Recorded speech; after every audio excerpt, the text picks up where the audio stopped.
And why is it happening? Well, I had a meeting in November with Angela Merkel.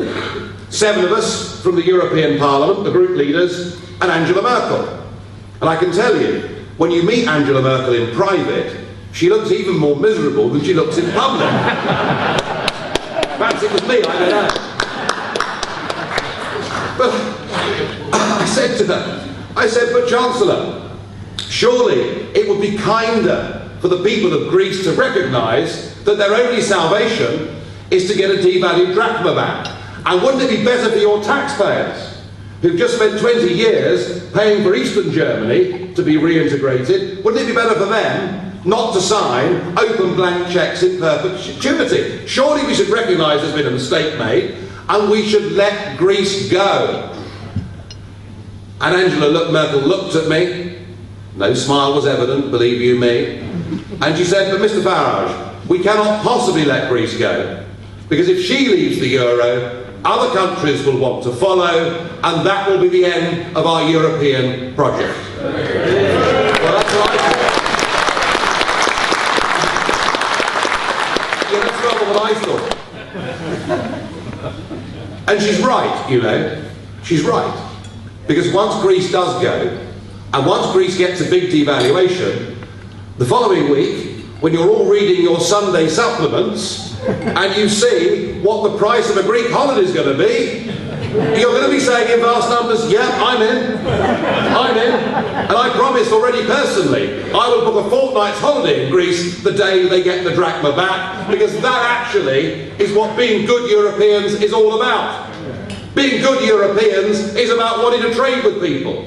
Being good Europeans is about wanting to cooperate with people. Being good Europeans is recognising we have many things in common, but being good Europeans is recognising that we are all also very different. We have different languages, different cultures, and different. And what are the reactions? I mean, I've explained to you that the bully boys in Brussels are prepared to sacrifice the Greek nation at the altar of European integration, which proves to me what mad and bad people they are. And what's the reaction of the British political class? Well, the Lib Dems still think that the euro is a success. I think quite where Cleggie gets this from, I don't know. Perhaps he's considering a sort of alternative career as a stand-up comedian once he's out of politics, I don't know.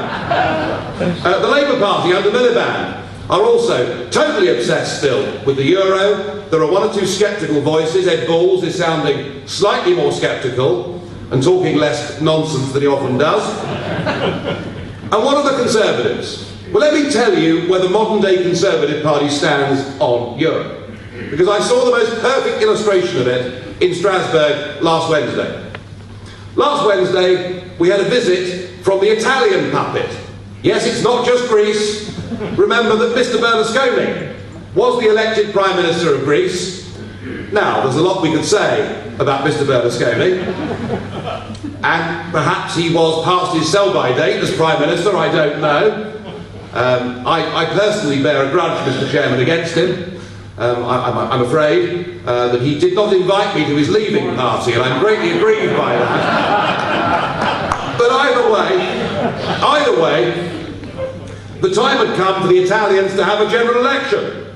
And who was there in Italy at the time? Well, my old friend Rumpy Pumpy. And while some people remember that I might have been a bit sharp in tone with old Rumpy, I did in the second half of my speech say, but whatever your appearance, I have no doubt that you are a dedicated, fanatical man whose job is to destroy European democracy. And sure enough, Rompuy said, now is not the time. Now is not the time for elections, now is the time for decisions. And they chose for the Italian people their next Prime Minister, a man called Mario Monti, who was a commissioner at the time the euro was invented, one of the architects of this failure that is blighting the lives of millions of people. And Mario Monti is now the Prime Minister of Italy. And he came along to the European Parliament last week to give us a speech. And of course everybody over there is completely in denial. You know, please don't bother me, Nigel. with all these difficulties about the euro, we've got much more important work to get on with. We're voting tomorrow on novelty foods and milk production figures. You know, please don't trouble me with the detail. So Monty got up and he spoke for 24, 25 minutes, and it was the usual old rubbish, how the euro's a great success. In fact, he even said the euro is our source of growth. I mean, I don't know where they get this stuff from, but never mind. And I must admit, I did heckle gently once or twice during the speech, but I just about managed to restrain myself. Anyway, when Monty had finished and sat down, from around the Parliament, from the left and the right, hundreds of MEPs took to their feet to applaud this unelected puppet that has come here from Italy. I mean, I find this just astonishing and frightening. What was the reaction of the British Conservative Party? Let me tell you, because it sums up the modern-day British Conservative Party. Several of them stood and joined the standing ovation, applauding warmly the great Mr. Monty. Others sat in their seat and applauded politely. And to my right was a Tory Eurosceptic called Roger Helmer, who remained seated, looked unimpressed, and carried on reading the Daily Express. And this, folks, is the point. This is the point, that we in UKIP are unequivocal and clear.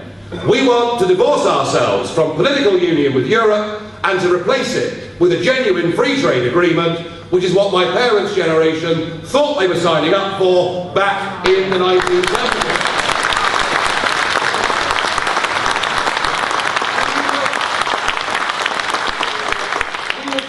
Trading with French and German and Italian companies, of course we will. But we'll also free ourselves to recognise that we're now living in a global economy.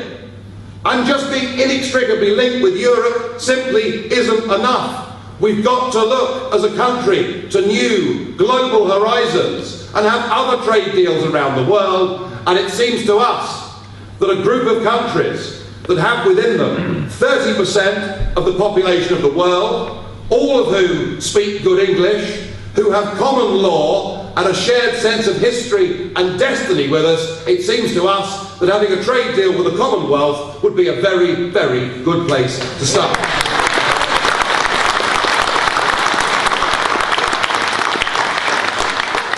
And you're not going to get any of this, I'm afraid, from David Cameron.